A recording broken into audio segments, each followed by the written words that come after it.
Have you ever been the person everyone calls when something goes wrong?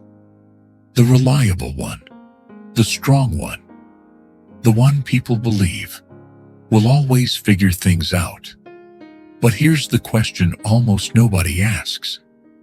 Who helps the strong one when they finally begin to struggle?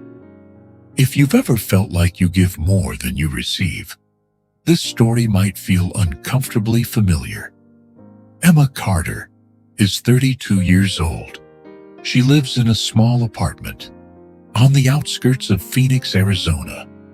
Nothing fancy, just a quiet place where most evenings feel the same. Emma works as an administrative assistant at a mid-sized advertising company. The job isn't glamorous, but it pays the bills. And for Emma, stability always mattered more than status. But that's not the reason people know Emma. People know Emma because she helps a lot. In fact, she might be the first person people think of when something goes wrong. And people actually did. One Sunday night, close to 11 p.m., Emma's phone rang. It was Laura, her college friend. Laura sounded stressed. Her son's tuition payment was due, and she was short on money. She asked if Emma could lend her some, just for a few weeks. Emma was already in bed. She had to wake up early the next morning. But a few minutes later, the money was sent. Laura thanked her quickly.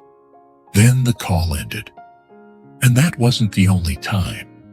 At work, when a coworker suddenly needed someone to drive his mother to the hospital, Emma left the office early and drove nearly 40 minutes. Another time, a neighbor knocked on her door because his car wouldn't start. He asked if he could borrow hers. Emma handed him the keys. Weekends were similar. Friends moving apartments, someone needing a babysitter, someone needing help with errands.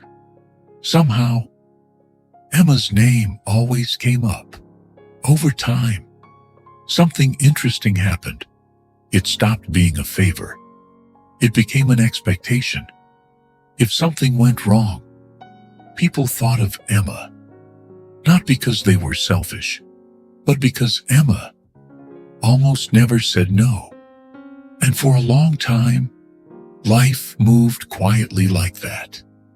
Until one Wednesday morning, the company called a full staff meeting.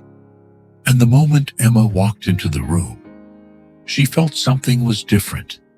The atmosphere felt heavier. The director stood at the front. "We're restructuring the company. And unfortunately, we have to eliminate several positions." Emma heard the words like distant noise. Until something changed. Her name, her position, was on the list. She had 2 weeks left. 2 weeks to pack her desk. 2 weeks to find another job. At first, Emma stayed calm. She updated her resume, sent applications, went to interviews. But 3 weeks passed. Nothing changed. One rejection email, then another. Her savings started shrinking. And one Friday night, Emma sat alone in her small kitchen. In front of her was a piece of paper. Rent, car payment, insurance, groceries. She added the numbers again, then again. The result didn't change. For the first time in years, Emma wasn't sure how she was going to manage. So she did something she rarely did. She asked for help. Emma picked up her phone. Laura's name appeared in her contacts. She called. Laura answered quickly, but sounded distracted. Emma explained the situation, then carefully asked if she could borrow some money for a few weeks. There was silence, a short one, but long enough to notice. Then Laura said she had just paid for car repairs. Money was tight. Emma said softly, "That's okay." ended the call. Later, she texted Mark from work. She asked if his company might be hiring an admin. He read the message quickly, but replied 3 hours later, "You're talented. You'll be fine. Emma will be fine." Emma stared at the screen for a long time. That night, the apartment felt quieter than usual. The refrigerator hummed softly. Cars passed somewhere outside. Emma sat on the sofa, looking around the room, and slowly, a thought appeared. For years, when people had problems, they called her. But when she had problems, no one really knew what to do. Not because they didn't care.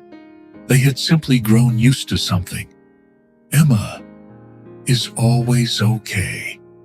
The next evening, her phone buzzed again. A message from Tom, her neighbor. "Emma, my car won't start again. Could I borrow yours tonight?" Emma stared at the message. In the past, her answer would have been immediate. Sure. But this time, she paused. She thought about the weekends that had passed, the small plans she had always postponed, the quiet things she never gave herself time for. Then she typed something different. "Sorry, Tom. I can't help tonight. Hope you find another solution." She pressed send, then put the phone down. And something unexpected happened. The feeling that followed was strange. Not guilt, not regret, just new. That weekend, a friend asked Emma to babysit. Normally she would have said yes, but this time, she said she already had plans. There was a small pause on the other side, because that had never happened before. People still asked Emma for help, but something had changed. She didn't answer immediately anymore. She checked her own schedule first. She asked herself one simple question. Do I actually have the time? Slowly, people began adjusting.